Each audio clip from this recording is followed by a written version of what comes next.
श्लोक 22. अनन्याश्चिंतयन्तो ये जनाः पर्युपासते तेषां नित्याभियुक्तानां योगक्षेमं पहाम्यहम्. अर्थ, जे लोक अनन्यतेने माझेच चिंतन करून उपासना करतात त्या नित्य योगयुक्त असणाऱ्या लोकांचा योगक्षेम मी म्हणजेच ईश्वर चालवतो, असे भगवान श्रीकृष्ण इथे सांगत आहेत. विवरण: जो परमेश्वराचे ठिकाणी अनन्य चित्त होऊन केवळ त्याचेच निरंतर ध्यान करीत असतो, तो ऐक्यभावात स्थिर झालेला पुरुष योग्याच्या योगक्षेम परमेश्वरच चालवतो. चिंतन करायला त्याचे जवळ नेहमी एकच एक विषय असायला पाहिजे. दुसरा कोणताही विचार त्याने मनात येऊ देता कामा नये. ही योगशास्त्राची महत्त्वाची अट आहे. याप्रमाणे जो कोणी फक्त ईश्वराचेच चिंतन करीत राहतो त्याच्या बाबतीत काय होते, भगवान सांगतायत की पर्युपासते. आधी पर्युपासते या शब्दाचा अर्थ आपण लक्षात घेऊया. सर्व बाजूने उपासना करणे. उपासना म्हणजे भगवंताजवळ वास करणे, म्हणजेच त्याच्याशी सततच युक्त असणे. अशा माणसाचा योगक्षेम कृष्ण वाहतो असे तो सांगत आहे. आता योगक्षेम म्हणजे चरितार्थ असा एक अर्थ रूढ आहे. पण जो कोणी फक्त देवाजवळ बसून राहील त्याला खायला प्यायला कोण देणार? तर या प्रश्नाचे उत्तर भगवंताने दिलेले आहे की त्याची सर्व चिंता मीच करतो. आता योगक्षेम याचा अर्थसुद्धा आपण नीट लक्षात घेऊया. तर योग व क्षेम असे दोन शब्द ह्या योगक्षेमामध्ये आहेत. योग म्हणजे अपेक्षित वस्तू प्राप्त करणे किंवा दुर्मिळ वस्तू प्राप्त करणे, आणि क्षेम म्हणजे सुरक्षित राहणे, मिळालेली वस्तू सुरक्षित राहणे. वस्तू मिळणे व ती सुरक्षित राहणे याला जीवनात फारच महत्त्व आहे. पण येथे भरण पोषण एवढाच अर्थ अपेक्षित नाही, कारण भगवंत तर सर्वांचे बाबतीत ते सततच करीत असतो आणि आपण असं हे सर्व श्लोक 18 मध्ये पाहिलेले आहे. म्हणून योगक्षेमाचा दुसरा एक अर्थ आपण ध्यानात घ्यायला हवा, आणि तो म्हणजे जे लोक हा स्वतःचा हा परका असा अपपर भेदभाव करीत नाहीत, जे केवळ लोककल्याणाचाच विचार करतात, जे केवळ याच बुद्धीने समाजात वावरतात, जे दुःखितांचे अश्रू पुसतात, अशा प्रकारचे सर्व लोककल्याणार्थ कार्य करणाऱ्या व्यक्तीचा योगक्षेम कधीच अडून राहत नाही, कारण त्यांना जनता जनार्दन सांभाळते. आता हाच म्हणजे जो भगवान आहे तो म्हणजे कोण आहे, तर तो जनताच आहे असे इथे अपेक्षित आहे. तो जो परोपकार करीतची गेला, पाहिजे तो ज्याला त्याला, मग काय उणे तयाला भूमंडळी, असे समर्थांनी सांगितलेलं आहे. आणि ते खरे सुद्धा आहे. आजही समाजात असे चित्र आपल्याला नित्य पाहायला मिळते. त्याचप्रमाणे योगक्षेमम वहाम्यहम चा अर्थ लोकमान्य टिळकांनी गीता रहस्यात विशद केलेला आहे. ते म्हणतात की लोककल्याणाची बुद्धी असलेल्याने आपली देहधारणा लोककल्याणासाठीच करायला हवी. अशावेळी त्याची इंद्रिये त्याच्या ताब्यात राहून त्याला हे कार्य करता येते. तो त्या साधूचा स्वभावसुद्धा होऊन जातो. या अनासक्त बुद्धीमुळे काम करताना त्याचेवर कितीही संकटे आली तरी त्याची पर्वा न करता तो ते कार्य करीतच राहतो. यालाच त्यांनी अनन्याश्चिंतयन्तो आणि जनाः पर्युपासते असे म्हटले आहे. ते केवळ अनन्य चित्ताने आपले लोककल्याणाचे काम सातत्याने करीत राहतात. अशा लोकांना स्वतःच्या उपजीविकेची काळजी करण्याचे कारण उरत नाही, कारण समर्थांनी म्हटल्याप्रमाणे ज्या समाजात ते कार्य करतात तो समाजच त्यांची सर्वतोपरी काळजी घेताना दिसतो. हा समाजसेवक भक्त जनता जनार्दनाची उपासना करणारा आहे. योगाचा आणखी एक अर्थ भक्ती असा सुद्धा आहे. तशी वरवर पाहता करायला अत्यंत सोपी वाटणारी अशी ही गोष्ट म्हणजे भक्ती. पण खरी भक्ती अत्यंत दुर्मिळ आहे, कारण ती अनन्य होऊन करावी लागते आणि ही गोष्ट फार अवघड आणि कष्टकारक सुद्धा आहे. तसे प्रत्यक्ष भगवंतांनी सुद्धा म्हटलेले आहे, कारण त्यांनी सांगितलं आहे की मनुष्याणाम सहस्रेषु, मग अशा या भक्तांची ही भक्ती टिकवून ठेवण्याचे काम मात्र परमेश्वर नित्य करीत असतो. आपल्याला भगवंताचे असे भक्त पुराणकथातून आणि संत वाङ्मयातून नित्य भेटत राहतात किंवा ज्ञात होत जातात. जो कोणी परमेश्वरासाठी आपले कर्म समर्पण करतो त्याचा योगक्षेम परमेश्वर चालवतो. आपल्या समाजात स्वार्थी भोगी लोक दुःखाचे कारण आहेत, मात्र निस्वार्थी परोपकारी सत्पुरुष जनहिताची सर्व कामे करताना आपल्याला नित्य अनुभवाला येतात. हे निष्काम स्वयंसेवक मानधन वेतन यांची अपेक्षा कधीच करत नाहीत, मात्र अशांची सर्व प्रकारची काळजी त्या समाजाने घेतलेली दिसते. अशा लोकांचे जीवन त्यांचे कार्य कधीच व्यर्थ जात नाही. मी योगक्षेम चालवीन असे आश्वासनच भगवंतांनी दिलेले आहे. याचा अर्थ मात्र असा नाही की तो प्रत्येक आपली प्रापंचिक चिंता दूर करील, कारण त्या भक्ताला प्रापंचिक किंवा शारीरिक अडचणी व्यथा सांसारिक पातळीवरून ज्याने त्यानेच आपल्याला सोडवताना दिसतात. तुकोबांसारख्या भक्ताला अशा कितीतरी अडचणींना नित्य सामोरे जावे लागले होते, किंवा जनाबाई सखूबाई यांना अपार कष्ट करावे लागले, मात्र हे कष्ट सोसण्याचे बळ किंवा अडचणींवर मात करण्याचे धैर्य त्या भक्ताला हा भगवंत निश्चितच देत राहतो. सामान्य लोक भक्ती करतात व त्यांचे बदल्यात परमेश्वराला स्वतःसाठी राबवू इच्छितात. म्हणजे अगदी छोट्या छोट्या गोष्टीसाठी ते भगवंताला सांगतात, मी अमुक करीन तू माझे हे काम कर, मी तमुक करीन तू माझं ते काम कर. जणू काही ते आपला हरकम्या गडीच आहे असं त्या भगवंताला समजतात. आपण आपली प्रत्येक इच्छा त्यांनी पुरवावी असे मनातच चिंतून त्याची उपासना करतो, मात्र भगवंताने घातलेली ही अट विसरतो. जो कोणी अनन्य होऊन म्हणजे मनात दुसरा कोणताच विचार न येता भक्ती करेल, केवळ परमेश्वराचाच विचार त्याच्या मनात असेल तरच योगक्षेमाचा विचार आपोआप बाजूला पडतो. असे हे वरवर सोपे वाटणारे आणि आचरण्यास तसे अत्यंत अवघड असलेले वचन आहे. व्यवहारातली आयुर्विम्याचे आश्वासन सुद्धा असेच खरे म्हटले तर अगदी पोकळ आहे. प्रथम सातत्याने हप्ते भरावे लागतात आणि ते ज्या प्रमाणात भरलेले असतात त्याचप्रमाणे त्याचा त्या व्यक्तीला किंवा त्याच्या कुटुंबाला परतावा मिळतो. आपल्याला संत दामाजी पंतांची गोष्ट तर निश्चित माहिती आहे. दामाजी पंतांनी दुष्काळाच्या काळात मनात कोणताही स्वार्थ न ठेवता लोकांसाठी धान्याची कोठारे खुली केली. लोकांनी जेवढं हवं तेवढं धान्य लुटून नेलं. दुष्काळाने भुकेलेली जनता त्यांना पाहवली नाही. लोकांचे प्राणरक्षणासाठी त्यांनी तसे केले होते, पण राजदरबारी मात्र तो गुन्हा ठरला. अशावेळी त्यांना राजाने कैद करून नेले आणि त्या सर्व धान्याचा योग्य तो मोबदला काही ठराविक वेळात भरण्याची आज्ञा केली. मात्र यावेळी काय घडले की आपल्याला गोष्ट माहिती आहे की भगवंतानीच विठू महाराचे रूप घेऊन तिथे जाऊन ते सर्व पैसे भरले आणि त्यांचे रक्षण केले. आता इथे आपण थोडासा विस्तृत विचार करूया की विठू महाराचे हे रूपक लक्षात घेऊन आपण असा पुढील प्रमाणे विचार करूया की दामाजी पंतांची कृती पाहून, त्यांना असलेली लोककल्याणाची काळजी पाहून समाजातील त्या काळातील श्रीमंत लोकांचे चित्त द्रवले असेल.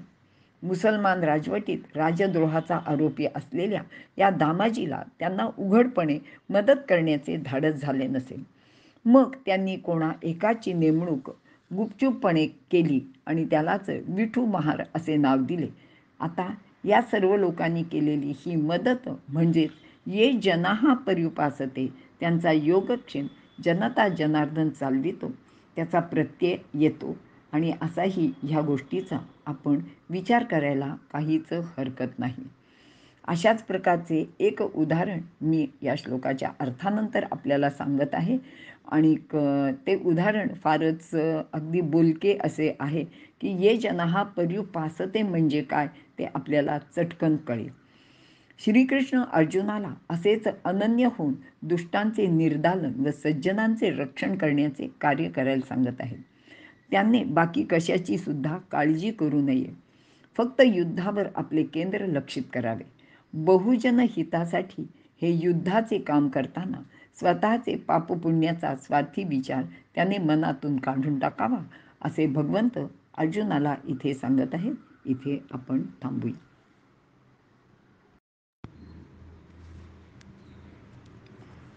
वरील श्लोकात ये जनाः पर्युपासते असं सांगितलं आहे.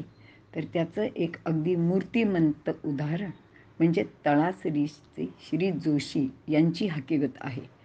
या श्री जोशींना मी प्रत्यक्ष भेटलेली आहे आणि त्याबद्दलची तुम्हाला हकीकत मी अगदी थोडक्यात सांगते.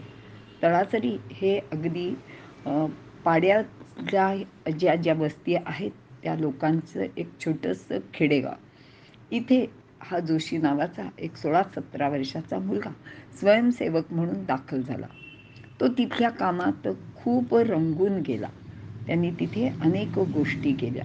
कालांतराने या मुलाचे लग्नसुद्धा झाले आणि अर्थातच त्यांची अट अशी होती की जी मुलगी इथे राहून माझ्याबरोबर आयुष्यभर इथे काम करेल तिच्याशीच मी विवाह करीन. यथावकाश त्यांचा विवाहसुद्धा झाला. त्यांच्या अनेक कामांमुळे आजूबाजूचे जे काही समाजकंटक लोक होते त्यांनी त्यांच्यावर जीवघेणे असे हल्लेसुद्धा केलेले आहेत. कारण की ते ह्या सगळ्या पाड्यावरच्या लोकांना शिक्षण देत होते, त्यांच्या भल्यासाठी झटत होते, त्यांच्यावर जो काही अन्याय होत होता त्याचं निवारण करण्याचा प्रयत्न करत होते. आणि ज्यांच्या ह्या पाड्यावरच्या लोकांच्यावर ज्यांचं जीवन अवलंबून होतं, म्हणजे त्यांचं शोषण करून जे स्वतःच्या तुंब्या भरत होत्या, अशा काही समाजकंटकांनी त्यांच्यावर जीवघेणे असे हल्लेसुद्धा केलेले होते आणि ह्याच्यातून ते सही सलामत बाहेर पडले. ह्या जोशी कुटुंबाला 2 मुली झाल्या. या मुलींचं शिक्षण तळासरीमध्ये 10वीपर्यंत तिथल्या लोकल शाळेत झालं. पण पुढच्या शिक्षणाचा जेव्हा प्रश्न आला तेव्हा संघ स्वयंसेवकांच्यातनं एक गृहस्थ पुढे आले आणि ते म्हणाले की ह्या मुलींच्या शिक्षणाची काळजी तू करू नकोस, आजपासून यांची जबाबदारी माझी आहे. आणि त्यांनी त्या दोन्ही मुलींना उचलून ठाणे शहरातील आपल्या एका मित्राचे घरी गेल्या आणि त्यांना सांगितलं की बाबा रे, आजपासून ह्या दोन्ही मुली तुझ्या आहेत आणि यांचं शिक्षण करण्याची संपूर्ण जबाबदारी तुझ्यावर मी सोपवते. अर्थातच त्या गृहस्थांनी सुद्धा ती जबाबदारी आनंदाने स्वीकारली. त्या दोघींचं कॉलेजचं शिक्षण त्यांनी पूर्ण केलं. आणि जेव्हा जोशी त्यांना विचारायला गेले की अहो, माझ्या मुली तुमच्याकडे आहेत, त्यांच्यासाठी काही खर्च येतो, सगळा नाही तरी थोडाफार तरी मी तुम्हाला देऊ का? तेव्हा त्यांनी सांगितलं की आजपासून ह्या मुली माझ्या आहेत आणि ह्याबाबतचा सर्व जबाबदारी माझी आहे. तेव्हा तुम्हाला जर फक्त भेटायला यायचं असेल तर हितचिंतक म्हणून भेटायला या, पण बाकीच्या गोष्टी माझ्याशी बोलूसुद्धा नका. अशा रीतीने ह्या गृहस्थांनी ह्या मुलींचं शिक्षण तर पूर्ण केलंच केलं. पण पुढची आश्चर्याची गोष्ट अशी आहे की या दोन्ही मुलींच्या विवाहासाठी त्या काळात त्यांनी प्रत्येकी 25,000 रुपये त्या दोघींच्या नावावर ठेवले आणि 5-5 तोळे सोनं इतकं त्या मुलींच्यासाठी दिलेलं आहे. ही सर्व हकीकत मी तुम्हाला सांगायचं कारण एवढंच आहे की त्या जोशींनी आपलं संपूर्ण आयुष्य तिथल्या खेड्यातील पाड्यावर घालवलं आणि त्यांची जेव्हा काही जबाबदारी घ्यायची वेळ आली तेव्हा खरोखरच समाजातील त्या 2 व्यक्तींनी आपले नाव न सांगण्याच्या अटीवर ही सर्व व्यवस्था केलेली आहे. आणि हेच ते जनः पर्युपासते आहे. लोकांसाठी जेव्हा तुम्ही जीव ओतून काम करता तेव्हा लोकसुद्धा तुम्हाला त्यांना शक्य असेल ती मदत निश्चितचपणे करतात. समाजात अशा व्यक्तींची संख्या कदाचित कमी आहे, पण ती नाही असं मात्र घडत नाही. असा हा जोशी यांचा इतिहास आहे आणि मी तो तुम्हाला अगदी थोडक्यात सांगायचा प्रयत्न केलेला आहे. इथे मी थांबते. धन्यवाद. श्लोक 23. येऽप्यन्यदेवता भक्ता यजन्ते श्रद्धयान्विताः तेऽपि मामेव कौन्तेय यजन्त्य विधिपूर्वकम्.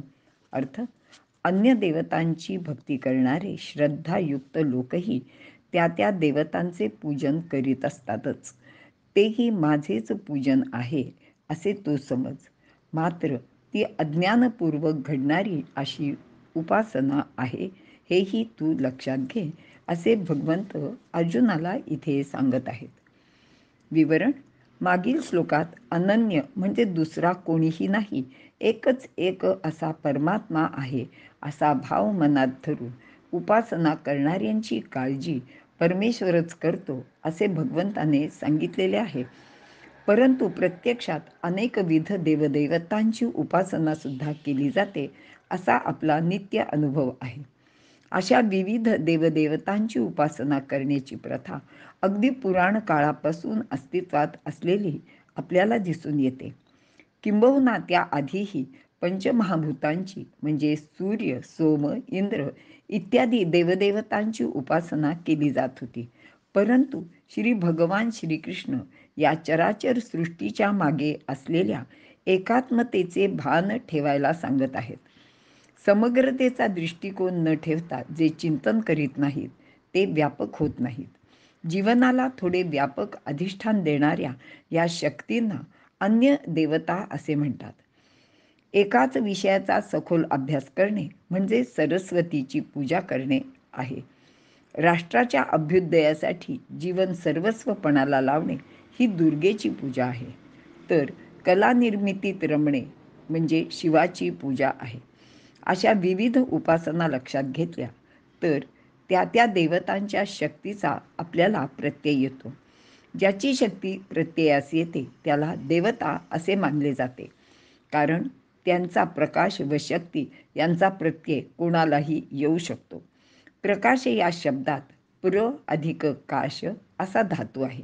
प्र म्हणजे प्रकर्षाने किंवा विशेषत्वाने, काश म्हणजे व्यक्त होणे. जे विशेषत्वाने व्यक्त होतात त्यांनाच देवता म्हणून मान मिळतो. शक्ती हे देवत्वाचे लक्षण आहे. म्हणूनच अशा प्रकारे विविध व्यक्तींना देवत्वाचा मान मिळालेला आहे. यामध्ये श्रीराम, श्रीकृष्ण या अवतारी पुरुषांप्रमाणेच विविध संतांचा सुद्धा समावेश झालेला आहे. अशा रीतीने अन्य देवदेवतांची पूजा ही वास्तविक परमेश्वराचीच पूजा आहे. कारण आपण म्हणतोच की सर्व देव नमस्कार केशवम प्रतिगच्छती.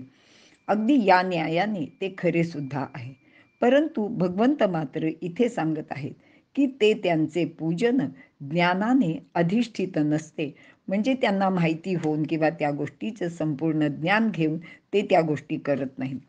ते विधिवत नसते. कारण अज्ञानी लोक तो देव कोठे आहे याचा शोध घेत राहतात आणि त्यांच्या मते तो देव कुठेतरी लांब दूर क्षीरसागरात, अगदी 7 समुद्रापलीकडे किंवा स्वर्गलोकाचे पुढे कैलास पर्वतावर वगैरे राहतो आणि इतर देवदेवता येथे येऊन त्यांचे प्रतिनिधित्व करतात. येथे म्हणजे मृत्यूलोकात आपल्या जवळ.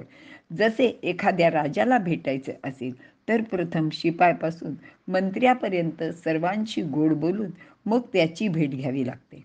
अगदी तसेच हे विविध देवदेवता यांची उपासना करतात. या सर्वांमध्ये असलेली शक्ती ही अंशात्मक आहे आणि हे त्यांच्या लक्षात येत नाही.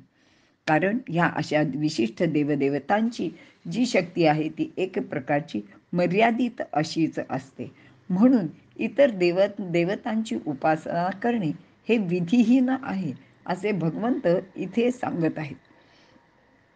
कारण ते परमेश्वराला तत्वतः जाणत नाही.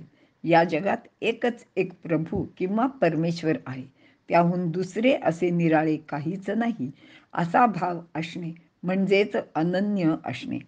जे काही दिसते ते सर्व विश्वरूप आहे, म्हणून तोच एक उपास्य आहे, यात काही संशय ठेवायचे कारण नाही. पण सर्वांना याचे ज्ञान नसते. ते परमेश्वर मानतात पण तेजाची उपासना सुद्धा करतात आणि त्यालाच ते देव मानतात, त्याचाच अभिमान सुद्धा धरतात आणि मग शंकराला मानणारे विष्णूला मानत नाहीत. तसेच देवी, गणपती इत्यादी संप्रदायाचे लोक आपलेच दैवत कसे श्रेष्ठ आणि चांगले आहे यासाठी आपापसात वादविवाद करतात, भांडणे करतात. प्रसंगी अगदी एकमेकांच्या लढाया करून ते मृत्यूला सुद्धा आमंत्रण द्यायला मागे पुढे पाहत नाहीत. हेच त्यांचे अज्ञान आहे. हे सर्व लोक आपापल्या दैवताची उपासना विविध प्रकारे करतात. त्यात कर्माला म्हणजे विधीला महत्त्व देतात. म्हणजे आपल्याकडे असं आहे की शंकराला बेलच व्हायचा, गणपतीला दुर्वाच व्हायच्या, विष्णूला फक्त तुळसच चालते, वगैरे वगैरे. तेथे भाव अभावाने असतो आणि भगवंत सांगतात की तो फक्त भावाचाच भुकेला आहे. तो भाव म्हणजेच वासुदेव सर्व हाच हवा. पण हे अज्ञानी लोक अनेक प्रकारच्या देवदेवतांची उपासना करून स्वतःचे हिताच्या मार्गाकडे पाठ फिरवतात, म्हणून त्यांचे फारसे हित होताना दिसत नाही. आणि ज्ञानदेव तर आपल्याला सांगतायत की कर्माचे डोळे ज्ञान आहेत आणि तेच फार महत्त्वाचे सुद्धा आहे. इथे आपण थांबूया. श्लोक 24. अहम ही सर्वयज्ञानां भोक्ता च प्रभुरेव च न तु मामभिजानन्ति तत्त्वेनातश्च वन्ति ते. अर्थ, सर्व यज्ञाचा भोक्ता व अधिपती मीच आहे, परंतु असे तात्विक यथावत ज्ञान ज्यांना नसते त्यांना यज्ञफल मिळत नाही, ते अधपतित होतात, असे भगवंत अर्जुनाला इथे सांगत आहेत. विवरण.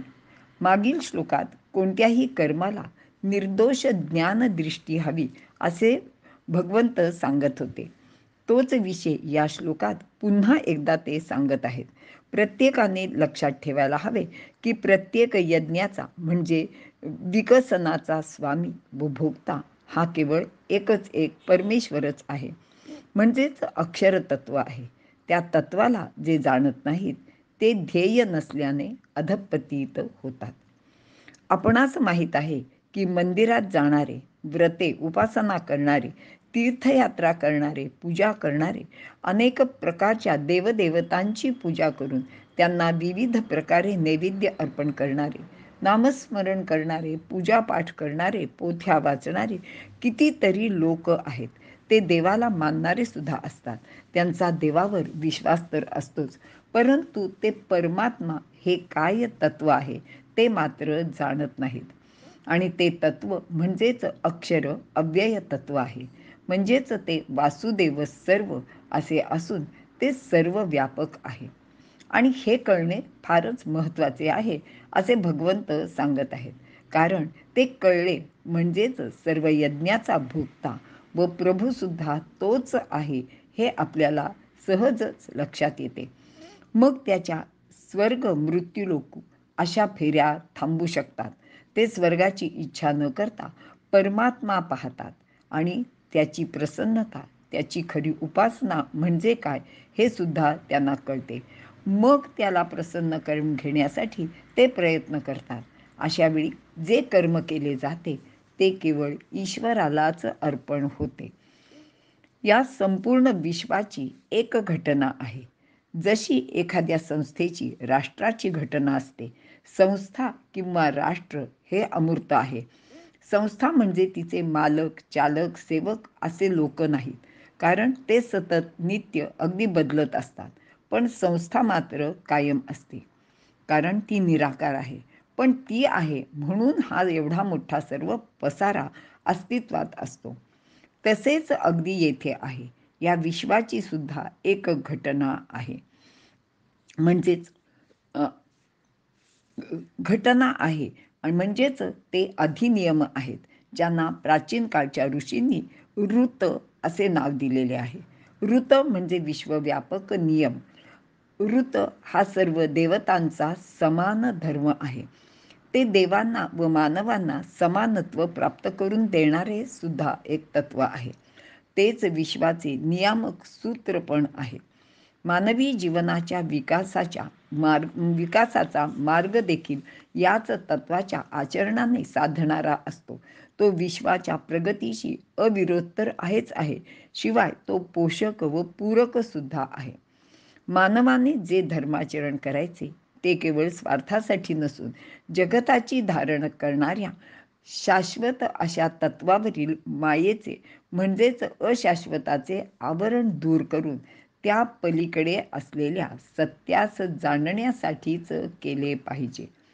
यामध्ये आत्मोद्धार व विश्वोद्धार असे दोन्ही कार्य साध्य होते. ही ऋताची महान शिकवण आहे. ते जे ऋताचे पालन करतात ते देव या संज्ञेस प्राप्त होतात किंवा पात्र होतात. म्हणूनच श्रीकृष्णाला शाश्वत धर्मगोत्रा असे म्हणजेच शाश्वत धर्माचे संरक्षक असे म्हटलेले आहे. आज मानव प्रगतीच्या नावावर विश्वसंहाराच्या अनेक गोष्टी करीत आहेत. अनेक वैज्ञानिक शोध लावून त्यातून निर्माण झालेल्या विविध साधनांचे मुळे वरवर पाहता माणूस सुखी व समृद्ध झाल्याचे दृश्य आपल्याला दिसते. तसा थोडाफार आपण अनुभवसुद्धा घेतो. पण तो विनाशाचे खाईकडे झपाट्याने वाटचाल करीत आहे. कारण या संशोधनाचे दुष्परिणाम सर्व विश्व मानवजातीला, सर्वच प्राणीमात्राला भोगावे लागत आहे. आजकाल निसर्गाचा अभ्यास करणारे लोक संतुलन बिघडले अशी ओरड करतात किंवा अमुक पक्षी, प्राणी, वनस्पती वाचल्याच पाहिजेत असा प्रयत्न सुद्धा करताना दिसतात.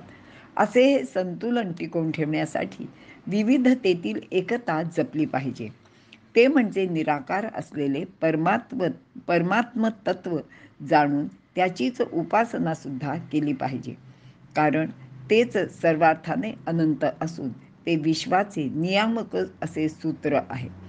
हेच परमात्म्याचे तात्विक ज्ञानसुद्धा आहे. यासच माऊली विश्वात्मक देव म्हणते. ते निर्गुण, निराकार, अनंत तर आहेच, पण ते चैतन्यपूर्ण, आनंदमय, ज्ञानमय व एकमेवाद्वितीय असे आहे. ते गीतेत सांगितलेले तत्वतः जाणण्याचे असेच तत्व आहे. याला जाणून जी कृती केली जाईल ती त्यालाच प्राप्त होईल, त्यालाच म्हणजे परमेश्वराला. असा हा विश्वात्मक देवच सर्व यज्ञाचा भोक्ता व स्वामी सुद्धा आहे. आणि त्याला न जाणता जे कर्म लोक करतात ते अधपतित होतात. मनात विविध उद्देश ठेवून जे लोक विविध देवदेवतांची उपासना करतात त्यांचे मनात जो भाव असतो ते त्याला प्राप्तसुद्धा करून घेऊ शकतात असे पुढील श्लोकात भगवंत सांगत आहेत. इथे आपण थांबूया. श्लोक 25. यान्ति देवव्रता देवान् पितॄन् यान्ति पितृव्रताः भूतानि यान्ति भूतेज्या यान्ति मद्याजिनोऽपि माम्. अर्थ: देवांची भक्ती करणाऱ्यांना देवाची, पितृभक्तांना पितरांची, भूतपूजकांना भूतांची आणि माझे म्हणजेच परमात्म्याचे पूजन करणाऱ्यांना परमात्म्याचीच प्राप्ती होते असे भगवान इथे अर्जुनाला सांगत आहेत. विवरण: आपण आयुष्यभर ज्यांच्यासाठी व्रते वैकल्य करतो म्हणजेच ज्याची उपासना करतो त्याचे जवळ मनानेही आपण जाऊन पोचलेलं असतो. मग मृत्यूनंतर जडदेह सोडून गेलेला प्राणमय कोश मनोमय कोशाचे प्रेरणेनुसार त्या देवाकडे जातो. विशिष्ट देवाची उपासना करणारे त्या देवाकडे जातात. पितरांची उपासना करणारे पितरांकडे जातात. हे पितर पुनर्जन्म घेऊन पृथ्वीवर आलेले दिसतात. त्यामुळे ते पितृव्रती लोक पुन्हा जन्म घेऊन त्या पितरांच्या कुटुंबात राहू लागतात. म्हणूनच आपल्याकडे आजोबा, आजी इत्यादी पोटी जन्माला आले असे आपण काही ठिकाणी ऐकतो. हे असेच काहीतरी असू शकेल असा आपण विचार करायला हरकत नाही. भूतांची उपासना करणारे त्या भूताकडे जातात. म्हणजेच वनस्पती, प्राणी, पशु यांची उपासना करणारे त्या त्या योनीत जन्म घेतात. मात्र फक्त परमात्म्याची उपासना करणारे परमात्म्याला जाऊन मिळतात. मानवाने वर सांगितलेल्या विश्वात्मक देवाची उपासना करायला हवी. त्याला प्रसन्न करून घेण्याऐवजी मूढ लोक म्हणजेच अज्ञानी लोक अन्य काही कारणांसाठी उपासना, यज्ञ इत्यादी गोष्टी करतात. अन्य काही म्हणजे त्यांच्या दैनंदिन गरजा भागवण्यासाठी व त्या त्या देवाचे ठिकाणी किंवा भूतयोनीत जन्म घेतात. देवाचे रूप विद्युन्मया देवाहा म्हणजेच तेजस्वी, प्रकाशमान, ऊर्जामय असे आहे. त्यांचे व्रत घेतलेले लोक तसेच शक्तिशाली तेजस्वी असेच होतात. तर काही लोक आपल्या पूर्वजांचे स्मरण करतात. महापुरुषांची जीवनचरित्रे, इतिहास, संस्कृती यांचा आदर्श ठेवून ते आपले जीवन घडवितात. ज्याप्रमाणे शिवाजी महाराजांनी रामायण व महाभारतासारख्या ग्रंथातून राम आणि कृष्ण यांचा अभ्यास करून श्रीरामाचा पराक्रम तर श्रीकृष्णाचे चातुर्य अंगी बाणवले व तसे आपले जीवन घडवले. कित्येक लोक सांगतात की या कामासाठी अमुक एका व्यक्तीचा आदर्श आम्ही डोळ्यासमोर ठेवलेला आहे आणि आम्ही त्याचप्रमाणे वागतो. आपल्याला माहिती आहे की सौ सुधा मूर्ती या JRD टाटा यांना आदर्श मानतात. तर आनंदवनाचे आमटे कुटुंब श्री बाबासाहेब म्हणजे त्यांचे वडील यांना आदर्श मानून आपले जीवनकार्य करीत आहेत. विनोबाजींचा आदर्श महात्मा गांधी होते. ते लोक त्यांच्यासारखेच बनतात किंवा वागतात, आपले वर्तन करतात. काही लोक पंचमहाभूतांची उपासना करतात. या पूजेला भौतिक ज्ञान असे म्हणतात. अशा लोकांना भौतिक ज्ञान संपन्न म्हणतात. जलतज्ज्ञ, भूगोलतज्ञ, खगोलतज्ञ, पर्यावरणशास्त्रज्ञ इत्यादी इत्यादी. त्यांना ती भौतिक सामर्थ्ये प्राप्त होतात व परमात्म्याची भक्ती करणारे जे भक्त असतात त्यांना त्यांच्या ज्ञान सामर्थ्याचा आत्मप्रत्यय येतो व ते त्याचे सारखे बनतात. म्हणूनच तुका झाला पांडुरंग. इतर कोणत्याही गोष्टीपेक्षा ते सर्वश्रेष्ठ परमात्म्याचीच उपासना करणे मानवाच्या कल्याणाचे आहे असे समजतात. कारण तो सर्व सामर्थ्यवान, तेजस्वी, प्रकाशमान, ज्ञानसंपन्न असा आहे. त्याची उपासना आपल्याला या सर्व गोष्टी तर देतेच, पण अंती त्याचे पदही आपल्याला प्राप्त होते. ज्ञानदेव सांगतात की अभिमान सोडून केवळ त्याचीच भक्ती करणाऱ्याला मात्र तो नक्कीच प्राप्त होतो. ते म्हणतात की पै अर्जुना माझे ठाई, आपण पेवीण सौरसू नाही, मी उपचारे कवणाही ना कळेगा. म्हणजे अशा विविध प्रकारच्या पूजा अर्चा करून काही मी त्यांना सहजासहजी प्राप्त होणाऱ्यातला नाही. आणि म्हणूनच ज्ञानदेवांनी पुढे सांगितलं आहे की श्री शंकर, श्री लक्ष्मी यांची उदाहरणं देतात आणि ते म्हणतात की तपस्वी लोकांमध्ये अत्यंत श्रेष्ठ अशा श्री शंकरांनी माझे पायापासून उत्पन्न झालेल्या गंगेला आपल्या डोक्यावर धारण केले आहे. आणि लक्ष्मीचा महिमा तर किती वर्णन करावा. पण मग तिची काय आहे परिस्थिती ते आपण ज्ञानदेवांच्याच भाषेत ऐकूया. ते म्हणतात, मग सर्वस्वे करुनी सेवा, अभिमानू सांडुनी पांडवा, ते पाय धुवावयाच्या दैवा पात्र झाले. परमपदाची प्राप्ती होण्यासाठी ज्ञानदेव म्हणतात की येथे पण थोरपणा परासांडीजे, येथे व्युत्पत्ती आघवी विसरीजे, जै जगा धाकुटे होईजे, तई जवळीक माझी. म्हणून शास्त्राभ्यासाचा अभिमान, स्वतःचा मोठेपणा सोडून द्यावा, अंगी लहानपणा घ्यावा. याच वेळी भगवंताची प्राप्ती होऊ शकते. म्हणूनच तुकोबा यासाठी लव्हाळ्याचे उदाहरण देतात. त्यांच्यासारखा विनम्रपणा अंगी धरला तर या भवसागराच्या मोठ्या लाटांपासून आपले संरक्षण होऊ शकते असे ते आपल्या अभंगातून सांगतात. यानंतर भगवत प्राप्तीसाठी उपचारांपेक्षा मनातील भावच कसा श्रेष्ठ आहे ते भगवान अर्जुनाला सांगत आहेत. ते पुढील श्लोकात पाहूया. इथे आपण थांबूया. श्लोक 26. पत्रं पुष्पं फलं तोये यो मे भक्त्या प्रयच्छति तदहं भक्त्युपहृतम् अश्नामि प्रयतात्मनः. अर्थ, जो कोणी भक्तीने मला पत्र, पुष्प, फल किंवा अगदी साधे पाणी सुद्धा अर्पण करतो, त्या शुद्ध चित्त भक्ताचे ते भक्तिपूर्वक अर्पण केलेले सर्व काही मी सेवन करतो. विवरण.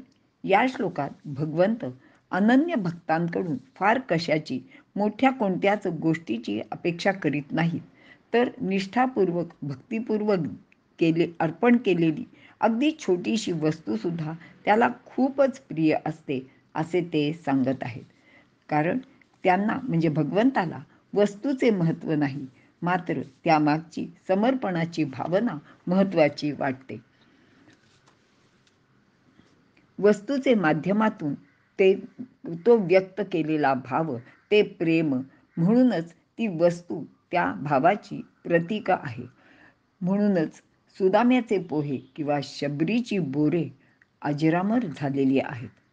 येर पत्र पुष्प फळ हे भजावया मिस केवळ, वाचुनी आमुचा लाग निष्कळ, भक्ती तत्व असे भगवंत सांगत आहेत. एखादे पान, फूल, फळ, पाणी असे काहीही किंवा यापैकी कोणतीही एक गोष्ट किंवा इतर कोणतीही गोष्ट प्रेमाने अगदी भक्तिभावाने अर्पण केली तर भगवंत सांगतायत, अत्यंत प्रेमाने मी त्याचा स्वीकार करतो. ज्ञानदेव तर म्हणतात की हे असो कायसी फुले फळे, पानची एक आवडे ते झाले, ते साजूक न हो सुकले भल तैसे, ते पत्रची परी तेणे सुखे आरोगू लागे. म्हणजे अगदी एखादं वाळलेलं पान जरी त्याला भक्तिभावाने आपण अर्पण केले तर तो ते अगदी प्रेमाने एखाद्या पंचपक्वान्नासारखं उचलतो आणि लगेचच तोंडात घालतो. असा हा भक्तीचा व भक्ताचा महिमा आहे. आता इथे एक गोष्ट आपण सर्वांनी लक्षात घेतलेली पाहिजे की येथे पत्र म्हणजे पान, पुष्प म्हणजे फूल असा शब्दशः अर्थ भगवंतांना अजिबात अभिप्रेत नाही. तर त्यामधील समर्पणाची भावना लक्षात घेऊन पत्र म्हणजे आपले प्रत्येक कर्म त्याला अर्पण करायचे आहे. पुष्प म्हणजे ते अर्पण करताना प्रेमपूर्वक भक्तियुक्त अंतःकरणाने त्याला द्यायचे आहे. फळ म्हणजे आपल्या कर्माचे फळ समर्पण करायचे आहे. तर तोय म्हणजे आपले संपूर्ण जीवनच भगवंताला अर्पण करायचे आहे. आणि अशा प्रकारचे समर्पण आपल्याला माहिती आहे की द्रौपदी, गजेंद्र, शबरी आणि रंतीदेव यांनी आपापल्या आयुष्यात केलेले आहे. येथे पत्र, पुष्प, फळ आणि जल हे शब्द आहेत. तेव्हा हे आणि एवढेच पदार्थ ईश्वराला अर्पण करण्याजोगे आहेत किंवा तेवढेच त्याला आवडतात असा याचा अर्थ घ्यायचा नाही. हे एक उपलक्षण आहे. या व्यतिरिक्त आपण वस्त्र, धन, धान्य किंवा इतर काहीही त्याला भक्तिभावाने अर्पण करायला केले तर ते त्याला नक्कीच आवडते. तो त्याचा प्रेमाने स्वीकार सुद्धा करतो. इथे एक गारांची गोष्ट मला आठवते. या श्लोकाच्या अर्थानंतर मी तुम्हाला स्वतंत्रपणे ती सांगेन. खरे तर तो नित्यतृप्त असा भगवंत, त्याला या गोष्टीची काहीच आवश्यकता नसते. शिवाय परमेश्वराचे नावाने अर्पण केलेले सर्व काही त्याला मिळेल असे येथे मानले जाते. ते कसे होते, त्याचे तात्पर्य काय, हा विचारसुद्धा करण्यासारखी ही गोष्ट आहे. या सर्वांचा संबंध मूर्तीपूजेशी आहे. याचाच अर्थ गीता सांगण्याच्या आधीपासून मूर्तीपूजा केली जात असणार. खरे तर अगदी रामायण काळाचे आधीसुद्धा ती असणार. कारण आपल्याला माहिती आहे की श्रीरामचंद्राने रामेश्वरी येथे सागरावर सेतू बांधण्याचे आधी शंकराच्या लिंगाची पूजा केल्याचा उल्लेख आहे. अर्थातच या मूर्ती सोने, चांदी, पितळ, दगड इत्यादीच्या असू शकतात. मात्र मूर्तीपूजा करणारा या धातूंची पूजा करीत नसतो, तर ते एक परमेश्वराचे प्रतीक म्हणून तिथे ठेवलेले असते. आणि हा पूजा करणारा त्या त्या विभूतीला किंवा त्या त्या देवतेचे स्मरण करून त्याला उद्देशून ही सर्व पूजा, जप किंवा यज्ञातील हवन करीत असतो. म्हणूनच मूर्तीपूजा ही जडपूजा आहे असे काही लोक मानतात. पण ते योग्य नाही. मूर्तीपूजा म्हणजे त्या विभूतीच्या आत्म्याची पूजा आहे, हे आपण लक्षात घेतले पाहिजे. आणि ती करताना आपल्या मनातील भाव हे श्रेष्ठ गोष्ट आहे, हे सुद्धा ध्यानात घ्यायला हवे. याशिवाय याचा विचार पुढील प्रमाणे सुद्धा करता येतो. परमेश्वराचे रूप म्हणजे चतुर्वर्णरूपी समाज आहे. म्हणजेच आपल्याला पुरुष सूक्तात सांगितलेला तो समाज पुरुष आहे. म्हणजेच या समाजातील प्रत्येक व्यक्ती ही परमेश्वराचा कोणता ना कोणता अवयव आहे. हे सर्व मिळून परमेश्वराचे शरीर आहे. आणि असा विचार केला तर कोणाचे मुखात अन्नपाणी, कोणाच्या थकल्या भागल्या पायांना विसावा मिळण्यासाठी केलेली सोय, किंवा थकवा दूर करण्यासाठी केलेला कोणताही उपचार म्हणजे थंड पाणी, पंखा इत्यादीची सोय, हे सर्व केले तर ते त्या परमेश्वरालाच दिल्यासारखे होते. अगदी गायीसारख्या पशुसुद्धा भगवंताचेच रूप आहेत. म्हणून भुकेल्या जनावरांना दिलेला चारा पाणीसुद्धा परमेश्वराची पूजा होते. कारण परमेश्वरच सर्व आहे या विचाराने सर्व जित्या जागत्या मूर्ती सोडून इतर मूर्तींची उपासना करणे योग्य नाही. म्हणूनच आपुल्या मनोमंदिरी न विसंबे माते असं भगवंत सांगत आहेत. पूजा म्हणजे समर्पण, याचाही विचार आपण करायलाच हवा. तोय म्हणजे जल म्हणजेच जीवन, तोय हे जीवनाचे साठी उपयोगात आणलेला शब्द आहे. ईश्वराला आपले सारे काही जीवनच समर्पण करायचे. फळ म्हणजे कर्मफल असा अर्थ लक्षात घेतला तर आपली सर्व कर्मफळे त्यालाच अर्पण करायला हवीत. ती ईश्वराप्रित्यर्थ गीतेत सांगितलेल्या कर्मफल त्याग तो हाच आहे. या राजयोगात कर्मफल कोणाला अर्पण करायचे ते सुद्धा सांगितले आहे. कारण येथे फळाचा त्याग न करता ते भगवंताला अर्पण करावे, म्हणजेच दानसुद्धा सत्पात्रीच होते. कारण त्याला दिलेले कोणतेही दान सदा सर्वदा शुद्धच होऊन जाते. म्हणून कर्मफळाचा त्याग न करता ते देवाला अर्पण करावे.